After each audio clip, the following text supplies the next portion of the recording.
ellas surgieron como autoras bajo la pregunta de qué fue lo que nutrió a estas mujeres, que las hizo tener la convicción de, insisto, no solo interesarse por la escritura creativa, sino de llevarla al espacio de lo público, hacerla pública, a través de, para hacer la redundancia, publicaciones entre dos pastas, publicaciones en periódicos y en revistas, o puestas en escena. Incluso algunas de ellas también fueron editoras. Entonces, el primer capítulo aborda justamente eso. ¿Qué había en el ambiente? ¿Qué era lo que ellas estaban comiendo, bebiendo, oliendo? Que las impelía a salir de casa para, por un lado, estudiar, casi todas ellas fueron profesoras, y por otro lado, para publicar lo que estaban escribiendo. En un segundo capítulo abordo lo que ocurrió con la crítica literaria concretamente durante la República Restaurada, esto es, inmediatamente después de que terminan las guerras que se sucedieron a lo largo de prácticamente toda la primera mitad del siglo XIX en México, desde la independencia hasta 1867, como un grupo de intelectuales comandados por Ignacio Manuel Altamirano se dieron a la tarea de invitar no solamente a los escritores de diferentes facciones políticas, sino incluso a las mujeres que estaban publicando, las invitaron también a la revista Renacimiento, entre otros esfuerzos literarios.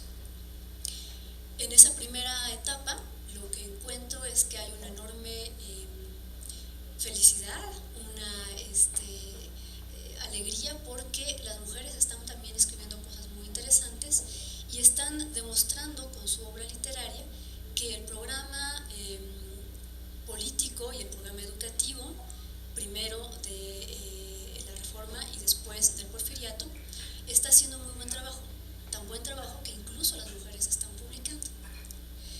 En el siguiente capítulo me detengo en la primera etapa del Porfiriato, cuando todavía hay este optimismo en torno a las letras debidas a mujeres, optimismo que ilustro fundamentalmente con la presencia de escritoras en una feria internacional a la que asistió México, en Chicago, en 1893, donde, entre otros espacios en los que se presumían los logros del país, los espacios económicos, espacios sociales, espacios de divulgación, etc., hubo un edificio dedicado exclusivamente a las mujeres.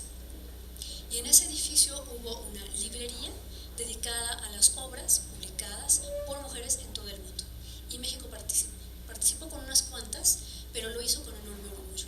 Ilustro con eso el hecho de que para esta generación todavía hay, insisto, entusiasmo en torno a la idea de que está funcionando el modelo político. Insisto, al grado de que hasta las mujeres están publicando. Sin embargo, para el siguiente capítulo me detengo en la respuesta más bien ácida a estos hechos. Una respuesta a través de la cual, a veces a través de chistes, y cuando digo chistes lo pongo entrecomillado, a través de críticas, a veces de verdad acres, se descalificó a algunas de estas mujeres por considerar que ya no solamente se estaban atreviendo a escribir poemas, que inicialmente parecían un poco revolucionarios. Ahorita hablaremos con dos poetas para aclarar eso de la poesía como un elemento de mero divertimento. Esto ya no eran solamente poetisas. Estas mujeres también eran narradoras, eran ensayistas, eran dramaturgas, eran editoras, y además estaban haciendo algo que resultó muy provocador. Comenzaron a escribir acerca del derecho que tenían de estar en el espacio público. Y eso sí que preocupó muchísimo a la crítica literaria y también a la gente, digamos, de a pie. La crítica literaria, por un lado, comenzó a cuestionar el espacio que ellas estaban ocupando y comenzó a insistir en que las mujeres debían estar en su casa, debían estar dedicadas a sus esposos, porque además deberían tener esposos, y a sus criaturas, porque además deberían tener criaturas. Aquellas que no lo estaban haciendo estaban debilitando el modelo de familia y por tanto estaban convirtiéndose en una especie de peligroso ejemplo. Las comenzaron a llamar ya no poetisas sino literatas, y con esta nueva denominación dudaron de que el solo ejemplo, de que la única intención de las escritoras fuera publicar cosas para pasar el rato. Comenzaron a darse cuenta de que en realidad estaban haciendo una crítica a veces directa y a veces soslayo a la idea de ser mujer. Ser mujer para ellas ya no se limitaba a tener hijos, a estar casadas, sino que implicaba también, entre otras muchas cosas, ocupar el espacio público, trabajar, ganarse un sueldo y peligrosamente estar en condiciones de no depender de un varón. Grosso modo de eso se trata el libro, de cómo la crítica literaria reaccionó ante estas mujeres de pluma, de cómo fue de la alegría más ostensible a la preocupación más radical, y de cómo ellas tuvieron que hacer frente a todo esto de distintas maneras, a veces argumentando de una manera muy lógica, muy severa, a veces ironizando un poco la situación a través de poemas, por ejemplo, o de obras de teatro, a veces oponiéndose reciamente, de manera incluso agreste, ¿no? Por ahí alguna escritora, Concepción Jimeno de Fla, que era una española que pasó un tiempo en México, fue muy directa. Leeremos dentro de un rato algo de lo que ella escribió y verán cómo ella utiliza además ya un lenguaje francamente, ya no solo diría provocador, sino en momentos hasta grosero, rudo, para referirse a los críticos. Entonces ya hay una serie de respuestas de ellas que ya no están convencidas de la idea de que ser mujer implica estar en su casita. Dicen, puedo estar casada, puedo tener hijos, puedo tener esa forma de vida también, pero también puedo, si quiero, estar ocupando esos otros lugares que supuestamente estaban vetados a mí. Grosso modo de eso trata el libro, y por eso se llama así, una historia sobre el desconcierto, porque lo que encontré en los críticos fue eso: sorpresa, temor, incredulidad, fundamentalmente. Y justamente por eso es que nos interesó que habláramos en este espacio no solo del contenido del libro que les acabo de resumir, sino de cómo muchas de estas rémoras continúan el día de hoy presentes en el espacio literario del país. Podríamos pensar, bueno, eso se pensaba en el siglo XIX. En el siglo XIX había una cierta idea de ser mujer que era como muy acotada, muy cuadradona, y eso ha cambiado. Bueno, claro, sí ha cambiado en muchos sentidos. Tan es así que las personas que estamos aquí, varias de las están del otro lado, pudimos y hemos estudiado lo que se nos ha pagado la regalada gana, y si queremos publicar lo podemos hacer, es cierto. Sin embargo, no en todos los terrenos han cambiado las cosas, no del todo. Y justamente por eso tuve la idea de platicar con dos muy queridas amigas que además son escritoras, son poetas las dos. Poeta además se dedica a cuestiones de carácter editorial, y además es profesora de una licenciatura en creación literaria. Entonces, digamos que somos resultado, en buena medida, de muchas de las cosas que estas señoras hicieron y de la valentía con la que se opusieron a momentos, a un contexto tan, digo en algún momento del libro, tan adverso, tan duro con ellas, tan poco comprensivo, porque, lo diré una vez más, la presencia de ellas en el espacio público ponía en jaque la idea de feminidad y la idea de matrimonio del siglo XIX. Entonces eso es comprensible que les haya resultado pavoroso. Entonces, bueno, lo primero que les quiero preguntar a mis dos queridas amigas es lo siguiente: ¿de qué se nutre una escritora hoy? En el siglo XIX, lo que yo encuentro es que, por un lado, terminaron las guerras, y eso fue maravilloso para todo el país, desde luego, pero en el caso de las mujeres lo fue porque podían ya salir de casa, literalmente. Terminan las guerras, insisto que abarcaron casi todo el siglo XIX, por un lado. Por otro lado, se amplían las opciones formativas en México, eso también fue muy, muy importante. Otro detalle que encuentro en prácticamente todos los casos de las escritoras es que ellas cuentan con una familia que apoya su decisión de dedicarse a leer, entre otras cosas, ¿sí? Ya dije también antes que estas escritoras, casi todas, fueron profesoras. Entonces tuvieron ocasión de elegir una carrera y de desarrollarla. En esa decisión las apoyó la familia. Entonces, encuentro esos tres elementos en común en las escritoras del XIX. Así que les pregunto a Odette y Liliana, poeta las dos, ¿a ustedes qué les nutrió? Gracias, Leti. Muchas gracias por la invitación. para hablar de este libro tan necesario en la crítica contemporánea. Un poco hablando de esto, de qué nos nutrimos, yo creo que nos hemos nutrido mucho de literatura, pero es muy curioso pensar cómo te vas formando como lectora a partir de autores masculinos, o sea, del canon, ¿no?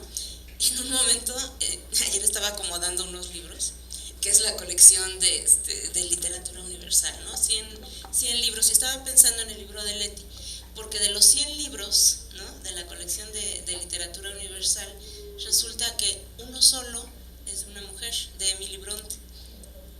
Entonces, así como que cuando lo piensas es brutal, ¿no? Porque toda la vida piensas que te gusta leer, que te gusta la poesía, y te la pasas leyendo a varones, ¿no? Que está muy bien, pero que nos hace falta también la otra parte. O sea, yo siento que nos hace falta como esta revisión de nuestras abuelas, ¿no? Porque de repente, ¿cuál es tu autora favorita? Bueno, Sor Juana, ¿no? Y luego, pues Octavio Paz. O sea, ya cambias de género, ¿no? Bueno, entonces en ese sentido yo creo que sí hace falta como una revisión de nuestras abuelas, de nuestras madres literarias, de pensar que hay una gran tradición de mujeres que lo que pasa es que han estado aisladas y como que apenas la crítica con Leti, con otras autoras, con Eve Gil, por ejemplo, ¿no?, con su libro de La ciudad de las damas, la nueva ciudad de las damas, pues trata de recuperar todo ese linaje de nuestras abuelas. No sé qué pienses, Sonia. Yo creo que nos nutrimos de lo mismo que se nutrieron ellas en cierta medida. O sea, el nutrimento esencial que tenemos como escritoras es más o menos el mismo, que es la vida, son las inquietudes de una mujer en cualquier sociedad, en cualquier época.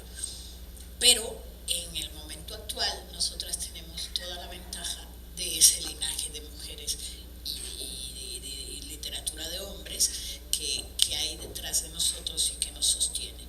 Y el hecho de que nosotras y tantos de los que están acá también hemos estado interesadas, o sea, ya no podemos decir que cuando hablamos de literatura nos constreñimos al asunto de los hombres, que era una realidad y es muy, muy interesante. A mí me parece que nada es gratuito cuando lo haces tú, que me hayas invitado como también poeta cubana, porque es una realidad que pareciera o pudiera parecer diferente, pero al mismo tiempo es muy parecida en el asunto de la presencia de las mujeres, siendo que la literatura cubana tiene una presencia tan importante de mujeres tan importantes desde el siglo XIX digamos, las historias literarias, las antologías, los artículos, los estudios, las investigaciones.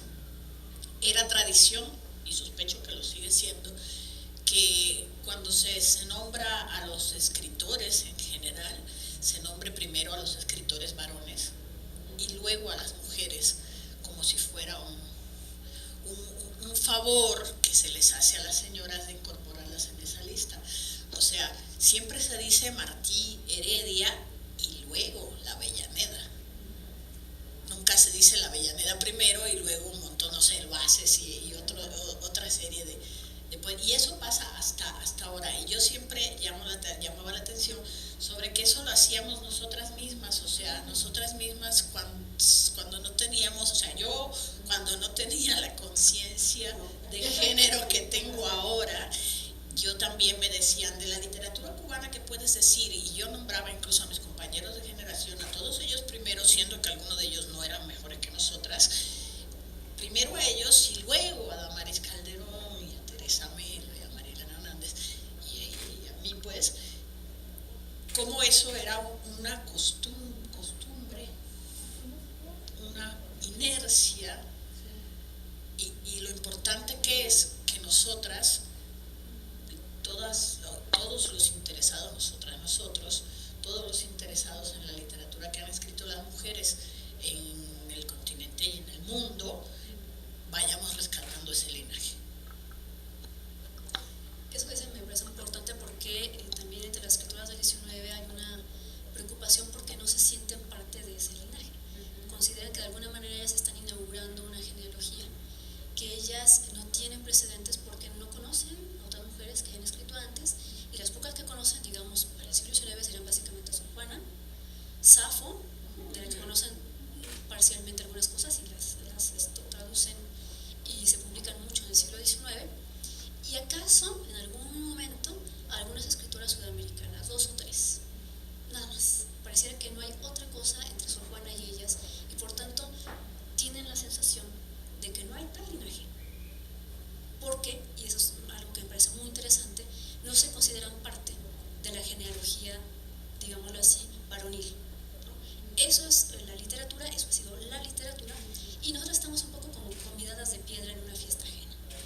Yo creo que es un proceso de darte cuenta de que perteneces a un linaje, porque lo mismo que dice Odette, o sea, hace unos años se me hubieran preguntado, no sé, ¿cuáles son tus poetas favoritos?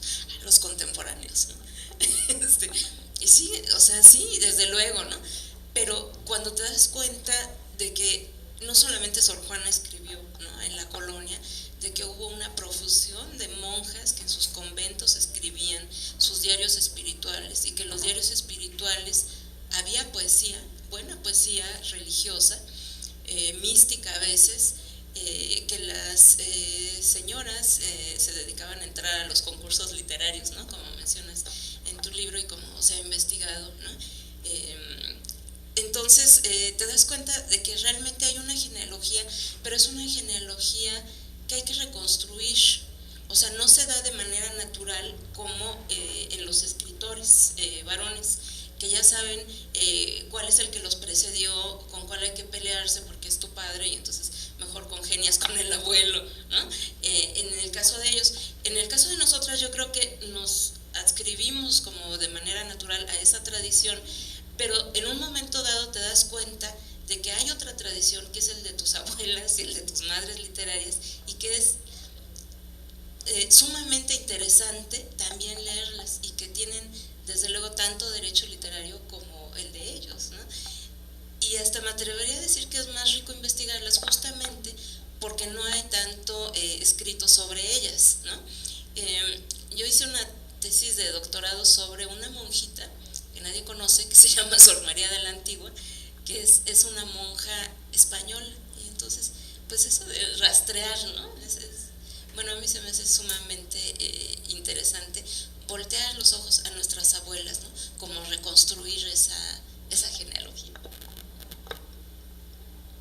Lo que convocaba Leti el día de hoy, cómo los contextos aquellos se parecen tanto a los contextos actuales en determinados momentos y en determinadas circunstancias, como esto que veníamos diciendo, bueno, yo igual, o sea, entre Sor Juana y Rosario Castellanos, ¿qué hay, no?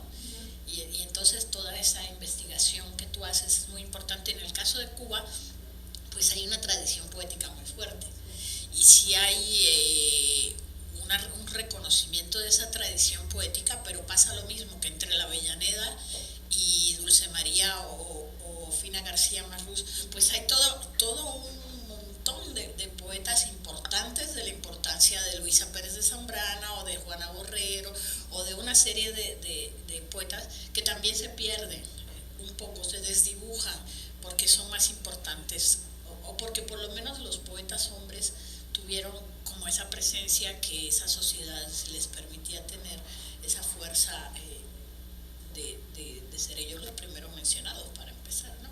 Porque dices el grupo Orígenes y entonces dices Eliseo Diego, Gastón Vaquero, y al final Cintio Vitieri, al final dices Fina García Marrús, entonces, o Dulce María Leinas, esa pinche viejita loca que estaba encerrada en su casa, pues quién le iba a hacer caso, y son dos monumentos literarios del siglo XX cubano. Entonces, pues sí, esa mirada es muy importante porque es también sostenernos nosotras en esa tradición, insertarnos en ese proceso, pues saber que pertenecemos a algo que ya existía y que no solo es lo que las crónicas literarias hasta ahorita han manejado y han expuesto, sino que detrás de esa literatura oficial había también otra, pero incluso las que formaban parte de esa literatura oficial, detrás de eso había también otra producción literaria importante. Algo que me han cuestionado en otro espacio respecto del libro es que utilizo la palabra poetisa para referirme a las mujeres que escribían versos en el siglo XIX, y me lo cuestionan porque lo que me comentan, aquí tenemos a dos poetas, no me atrevería a llamarlas poetisas, y me explico. En el siglo XIX era común que a las escritoras de poemas se les llamara así, poetisas. ¿Hay o no una intención de menospreciarlas llamándolas así? Bueno, lo que yo encontré objetivamente fue solo un ejemplo, un momento muy concreto en el que Ignacio Manuel Altamirano, citando a otra persona, esto no es la opinión de él, sino la opinión de alguien más que está citando, dice justamente sobre Gertrudis Gómez de Avellaneda que ella era ante todo un poeta, no una poetisa. ¿Sí? Entonces, con eso queda claro que en ciertos contextos sí había cierta jerarquización en torno a esa palabra. No obstante, debo reconocer que fue el único contexto donde encontré eso en toda la literatura, la hemerografía que revisé del siglo XIX. Con todo, para el siglo XX, ya entrado el siglo XX, por ahí de los años 60 más o menos, 60 sobre todo los 70, hay una necesidad muy clara en varias poetas de deslindarse de ese concepto y dicen, nos parece que es una postura jerarquizada que hace que parezca que hay una obra poética verdadera, seria, cabal, y hay algo que se parece. Los poetas escriben poesía, las poetisas versitos, ¿no? Entonces se oponen, cualquier poeta, en este caso cualquier mujer que escribe versos, una poeta del siglo XX, es difícil que acepte ser llamada poetisa. Por lo menos yo no conozco alguna que lo acepte. Y justamente de eso me han criticado. ¿Por qué utilicé en el libro la palabra poetisa? Bueno, yo me basé en el hecho de que en esa palabra se reconocieron ellas usaban esa palabra y no la consideraban un insulto, al contrario. De hecho, se asustaban un poco cuando alguien las llamaba poetisas. Les parecía que era como excesivo, ¿no? Un halago. Entonces, bueno, les asustaban un poco y lo dejaban registrado por ahí en algunos documentos. Pero como dije antes, estoy consciente de que en las poetas del siglo XX, las del siglo XXI, llamarlas así, poetisas, sería acaso el preludio de una golpiza. Entonces, bueno, lo que les quiero preguntar a las dos poetas aquí presentes es qué opinan al respecto. ¿Se dejarían llamar poetisas? Yo sí, porque hashtag la modestia ante todo, yo sé lo que escribo y da igual cómo me llaman, o sea, no, o sea, en serio, o sea, he estado ante esas dos opciones. Hay quien, bueno, en primer lugar, las poetisas del siglo XIX, ese era el término que se usaba para llamar a la persona, a la mujer, el femenino de poeta, a la mujer que escribía versos, de la calidad que fuera, mayor o menor.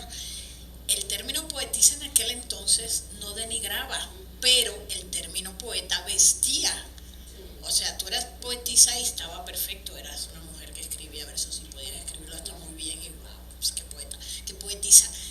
Pero cuando tenían que llamar la atención sobre una calidad extraordinaria, como el caso de Gertrudis Gómez de Avellaneda, decían, es una poetisa, y además que la tula era especial para eso, porque también ellas dijeron la famosa frase aquella de es demasiado hombre esta mujer.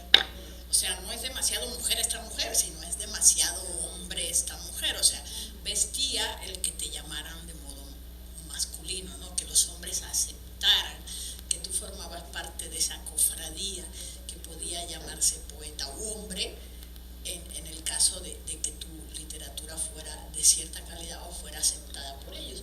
Como lo que mencionas aquí en las mujeres que iban a ser aceptadas en la Academia de la Lengua Española, y alguno de los académicos o Clarín o alguien dijo, no, pues no se les puede dejar entrar porque con 3 buenas que dejes entrar, todas las demás van a querer entrar, y eso pues ya sería un exceso.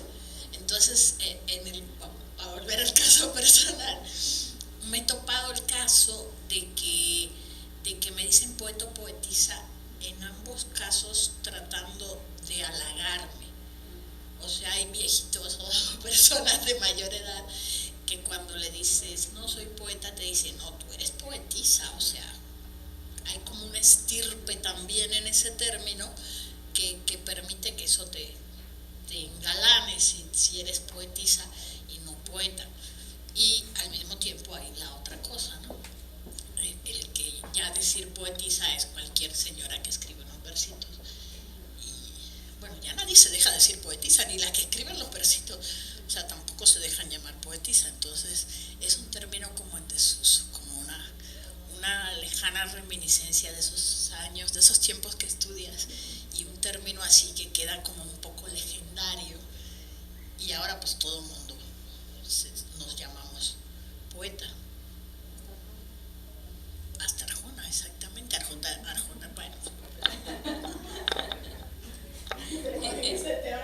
ese no. Yo creo que es complicado. Yo creo que si hace unos años me hubieran preguntado si me podrían llamar poetisa, es más, me llamaron porque fui a un encuentro de las mujeres poetas en el País de las Nubes, allá en la Mixteca, y nos llamaron poetisas. Entonces algunas nos ofendimos, desde luego, pero hicimos como que no nos ofendíamos, pues también para no ofender al público.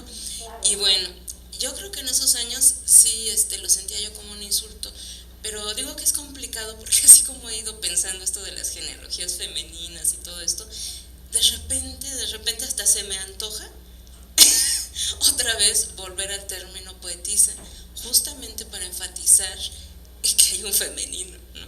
O sea, no sé si lo haría o no, pero así como que últimamente se me está antojando, se me antojó que abrí una cuenta Twitter con una micropoetisa, ¿no? Entonces, por ejemplo, yo creo que esto de masculinizar a las mujeres como un halago, pues es como de doble filo, ¿no? Porque entonces es como devaluar lo que somos, o sea, tienes que ser otra cosa para hacer mucho, ¿sí? Esto de que es hombre y mujer, mucho hombre para mujer, mucha mujer para hombre. También lo oí de Sor Juana, un queridísimo poeta, maestro mío de la Facultad de Filosofía y Letras, cuyo nombre no diré, dijo en un programa de televisión, es que Sor Juana fue el primer escritor, o sea, no la primera, el primer gran escritor masculino de México, o sea, y quedó en la televisión, ¿no? Dicho, lo dijo como un halago, o sea, desde luego no lo dijo para denostar a Sor Juana, lo dijo como un halago, pero entonces te quedas pensando que para ser una gran escritora, ¿será que tienes que ser un gran escritor? Sí, es arma de doble filo porque para el final del siglo XIX, cuando representaban en los, lo diré entre comillas, chistes a las poetisas, las representaban como extraordinariamente fuertes, extraordinariamente masculinizadas, y a sus parejas, varones, los representaban como unos peleles a los que ellas podían manejar a su antojo, ¿no? En esta idea de que se estaban convirtiendo en algo que ya no era femenino, ¿no? Ya están siendo demasiado masculinas, peligrosamente masculinas, al grado que están castrando a sus parejas, ¿sí? Entonces, sí, eso de que las nombraran como varones podía ser un halago en un cierto momento, pero al final del siglo ya fue un problema. Claro, sí, un problema. Digo, basta ver las ilustraciones que durante el movimiento sufragista, por ejemplo, en Gran Bretaña, las ilustraciones que se publicaban en revistas, en periódicos, donde representan a las sufragistas enormes, casi monstruosas, y a sus parejas chiquititos, asustadísimos a un lado, ¿no? Y además a los hombres feminizados de una manera que los caricaturizaban, sí, ciertamente, eran motivo de escarnio. Ambas figuras, ¿no? Caricaturizadas, planteando la peligrosidad del modo en que eso alteraba el orden social establecido, ¿no?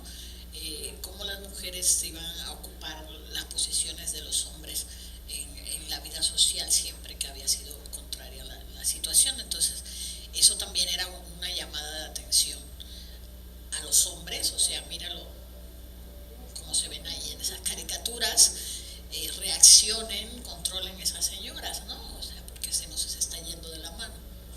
Y es que en el terreno literario lo femenino ha sido como menos, no nada más en las mujeres, sino también visto en los hombres. Recordemos aquella polémica, ¿no?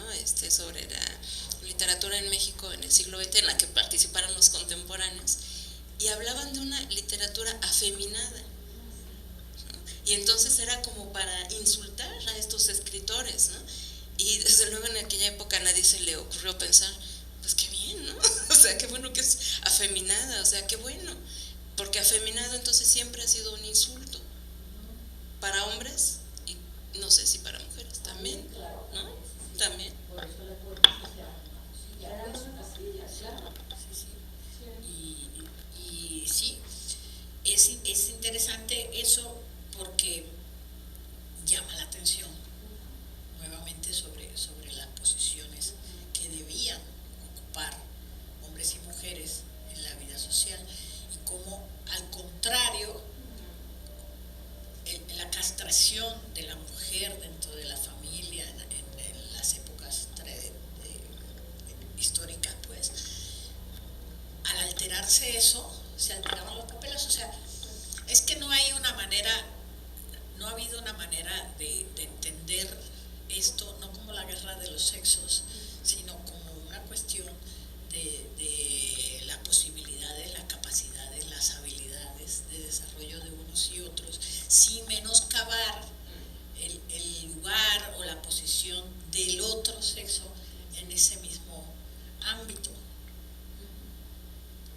Y eso es todavía, ese es uno de los grandes problemas actuales todavía con la literatura de mujeres. Que los hombres sienten que le quitamos su lugar, no que compartimos un espacio, digamos, con las mismas condiciones, sino que ellos son desplazados de ese lugar peligrosamente para que una mujer, buena o mala, en su creación, ocupe ese puesto, de modo que ellos ya no estarán ahí. Entonces ahí es que se ve el asunto peligroso. Me quedo pensando en algunas narradoras mexicanas que se les llamó como literatura light, ¿no? Que, no sé, me quedo pensando en los temas que tocaban, ¿no? Familiares, como íntimos, amorosos. Y les digo, hace unos años yo hubiera estado de acuerdo, pero realmente ahora lo estoy pensando, ¿no? Estoy pensando todo, porque entonces también ¿será que hay temas que son más importantes, ¿no? O sea, si escribes, no sé, La sombra del caudillo es muy importante porque es un tema político, ¿no? Un tema nacional. Desde luego es una obra que admiro mucho. Pero entonces otro tipo de temas se han visto como menores también en las pintoras. Recuerdan ustedes que pintaban, por ejemplo, los bodegones, ¿no? Cosas íntimas, ¿no? Entonces no había ese gran paisaje o esa épica o esos dioses, esa mitología, ¿no? Eran temas menores, pero ¿por qué son menores? Es que no es el ámbito, o sea, no era el ámbito de las mujeres, o sea, las mujeres no ocupábamos un lugar en el ámbito heroico. O sea, nosotras no hacíamos las revoluciones, no salíamos a luchar por la patria, ni por la economía, entonces, que eso también lo apuntas aquí, ¿no? Como en el ámbito doméstico, pues por eso decías de que no nos nutrimos, de algún modo nos seguimos nutriendo de lo mismo. O sea, en el ámbito doméstico lo que ellas podían ver era lo que veían sus hijos, su marido, sus sentimientos amorosos o religiosos. Entonces a eso se referían, pero por ejemplo, ¿no? Siempre se catalogó como literatura menor la literatura femenina en general, escrita por mujeres en general, porque esos eran temas domésticos y la literatura era un tema del ámbito público, o sea, la hacían los hombres y se referían incluso a sus asuntos amorosos, pero vistos desde el ámbito de los hombres en el ámbito público. Y el ámbito doméstico era un ámbito menor, visto como menor. Incluso yo pensaba mucho, estos hombres que tú mencionabas, que firmaban con seudónimo femenino en algún momento, ¿por qué lo hacían? Porque estaban tocando temas que para ellos eran considerados menores, femeninos, domésticos. Entonces se ocultaban tras un seudónimo para que sus pares no lo vieran así como el pelele, ¿no? Que está escribiendo esa bobería de los amores y esas cosas.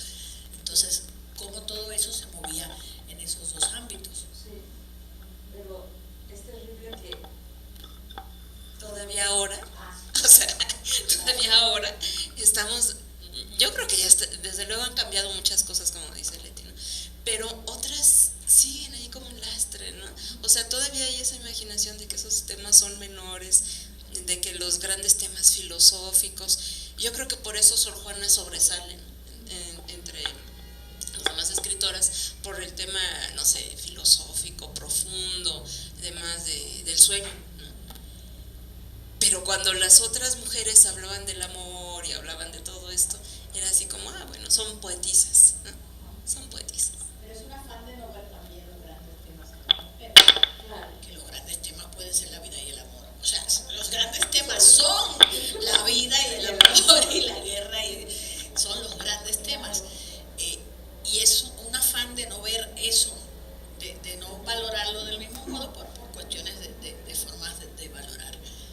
sociedad.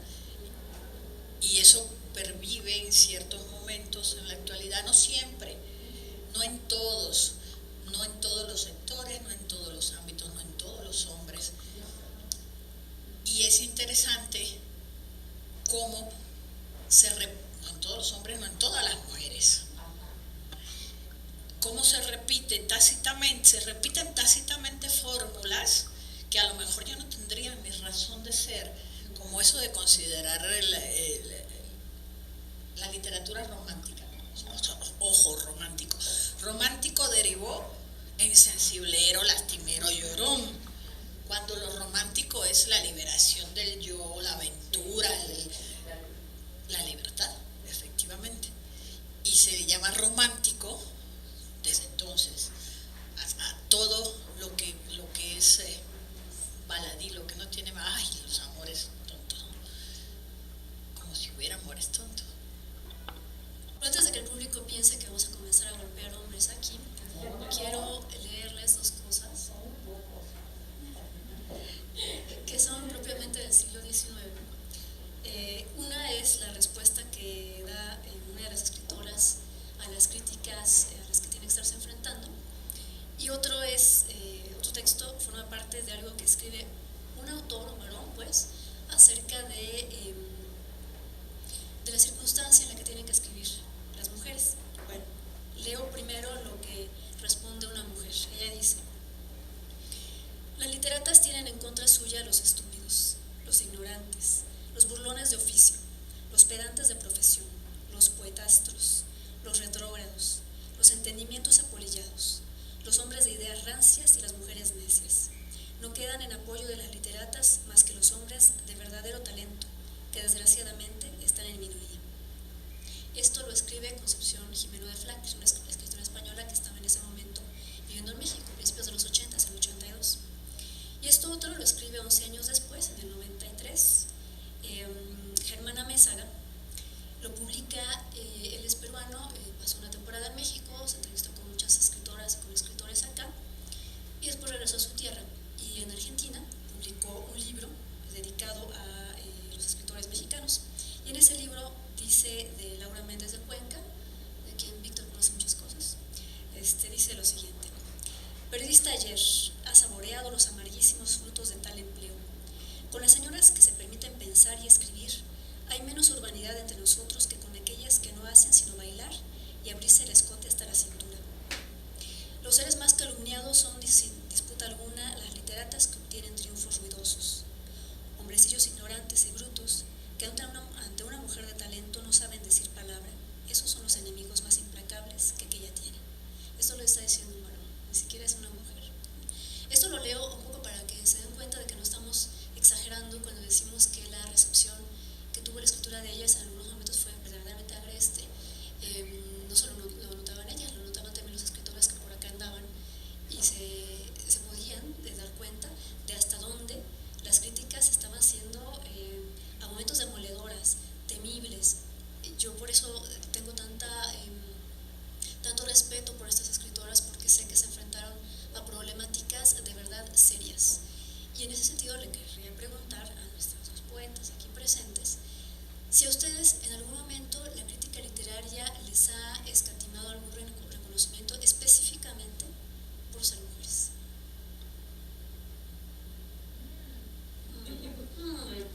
Y queremos nombres, además. No, no es cierto.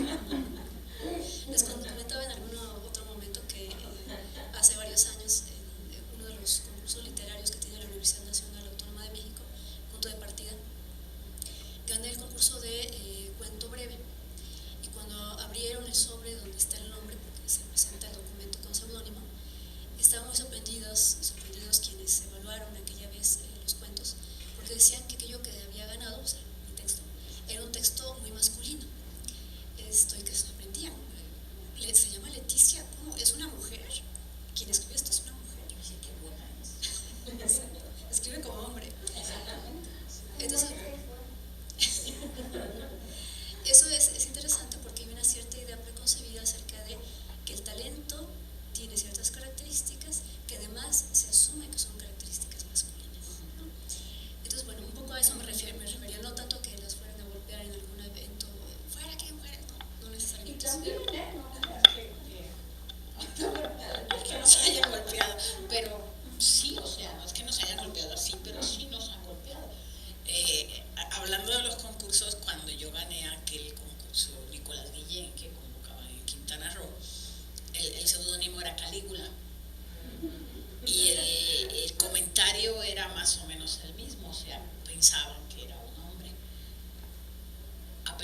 ciertos detalles que hubiera con cierto interés hubieran detectado, para ellos era un hombre, entonces este es el mejor libro porque pues de antemano pues, piensas que es el libro de un hombre. Y por ejemplo, siempre comento en estas jornadas que hago yo en la Feria de Minería, sí, de las escritoras latinoamericanas. No hay año, hace 10 años lo hacemos, no hay año en que la prensa, que la feria convoca y tal, y la prensa que me llama no me pregunte por qué hago un encuentro de mujeres si hay tantos hombres, por qué no lo hago mixto. Y entonces es también un poco eso, ¿no? O sea, porque, y hasta amigos cercanos que dicen, bueno, ¿y tú nunca vas a invitar hombres a eso? Pues no, si se llama escritora latinoamericana. Pero ¿por qué no vas a invitar? Porque son escritoras latinoamericanas. Pero ¿y los hombres? Pues los hombres hagan el suyo, escritores latinoamericanos, o sea, ese no sería el mío, sería el de otro hombre que lo hiciera. Pero ese tipo, ese es el tipo de golpes que te digo, ¿y por qué ellas y por qué ustedes... que es que no le damos espacio a las mujeres como para que ustedes tengan que hacer una cosa de escritoras latinoamericanas sin incorporar hombres, y cuando hacemos lecturas de poesía, por una cuestión de representatividad, a lo mejor invitan a una, que no se vayan a creer las otras, porque si invitamos a dos, ya las otras se creen que tienen posibilidad de venir a leer. Y es eso mismo que decía, ¿no? Si en el ámbito literario puede haber de todo, o sea, si la Feria de Minería es un gran pastel de la cual unas rebanadas son las escritoras latinoamericanas, y hay miles de lecturas de otra cosa, hay miles de hombres y mujeres y de transexuales y en otras actividades dentro de la feria. ¿Cuál es el peligro? ¿Cuál es el susto de que se haga esto específicamente de mujeres? Me quedé pensando esa pregunta. Hace muchos años, aquí con Rosario y con otras dos escritoras, hicimos una revista electrónica de literatura mexicana cuando internet era una novedad. No había blogs, no había Twitter, no había Facebook, unos cuantos alucinados y alucinadas teníamos, ¿no? Esta facilidad para empezar ahí. Y bueno, la cuestión es que éramos 4 mujeres, ¿sí? Y un día fuimos a pedir una beca. Me acuerdo mucho lo que nos contestó este señor, que nos dijo, bueno, pero pues véndanse como mujeres, ¿no? Y a mí se me salió una risita así como de, ¿a qué te refieres exactamente, no? Véndanse como mujeres. No se me había ocurrido porque justamente, bueno, en esa juventud impetuosa estábamos tratando de entrar, pues en esa idea de entrar al ámbito de la literatura, ¿no? No a un gueto, ¿no? Como mujeres. Es que yo creo que esta cuestión, ¿no? Es un gran tema. Ahora les quiero contar el contrario, el caso contrario, que fue muy bonito, que fue del primer libro que me publicaron en el Instituto Mexiquense de Cultura. Lo metí también con seudónimo. Era un concurso no para dar un premio, sino para publicación, y me lo escogieron y lo publicaron. Después me enteré que una de los jurados fue Roxana Elbridge Thomas, y me dijo, ella no sabía que era mío, yo no sabía que ella era el jurado, ¿no? Y me dijo algo muy bonito, dice, yo escogí tu libro, bueno, porque me gustó mucho y porque pensé que era de una mujer. Entonces ahí está el contrario, ¿no? Como lo voy a decir con esta palabra, neologismo, pero de Alcurnia, que es sororidad, ¿no? Esa hermandad entre las mujeres también, de ayudarnos, ¿no? De ven acá, ¿no? También es el caso contrario. Entonces yo no, o sea, me pasó a mí lo contrario, ¿no? Y es muy bonito, ¿no? O sea, me ayudaron por ser mujer. Que es de las ventajas que tenemos ahora nosotras, que ya somos, sí, ya tenemos grupos, ya nos conocemos y nos reconocemos, y podemos jalarnos unas a las otras, como ese meme que había por ahí en Facebook, que una mujercita salía y jalaba a otra, y a su vez ella jalaba a otra, y a su vez jalaba a otra. Ya tenemos que tal vez las señoras del siglo XIX pues no tenían esos ámbitos tan solidarios, para luchar juntas o luchar tal vez, o sí, luchar juntas, pues. Sí, había algunos espacios, pocos, pero sí los había. Estoy pensando básicamente en una revista de 1873. La editaron en Yucatán y era exclusivamente editada por mujeres. Pero además tenía esta agrupación el objetivo de educar niñas, entonces tenían un colegio y además tenían una asociación que se llamaba La Siempre Viva.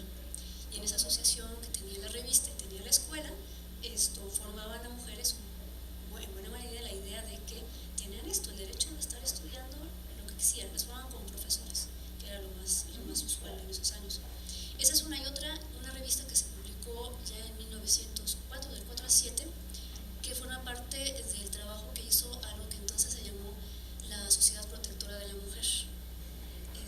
Y en esa asociación estaban reunidas la primera médica mexicana, la primera abogada mexicana, varias escritoras y profesoras, ¿sí? Todas ellas trabajando con la idea de divulgar su trabajo profesional, pues, su trabajo literario, las reuniones que llevaban a cabo y de hacer, pues, un trabajo de solidaridad entre mujeres. En ese sentido les quisiera preguntar algo que tiene que ver con algo que primero les voy a leer y después pregunto. Esto es otra vez de Laura Méndez de Cuenca, esto es para Víctor. Víctor Hugo Amaro, que está por allá con una bonita cachucha roja, es, entre otras cosas, un estudioso muy serio, muy profesional de la obra literaria de Laura Méndez de Cuenca, una escritora espléndida del siglo XIX, acaso una de las mejores plumas del siglo XIX mexicano. Bueno, sin el acaso, lo era.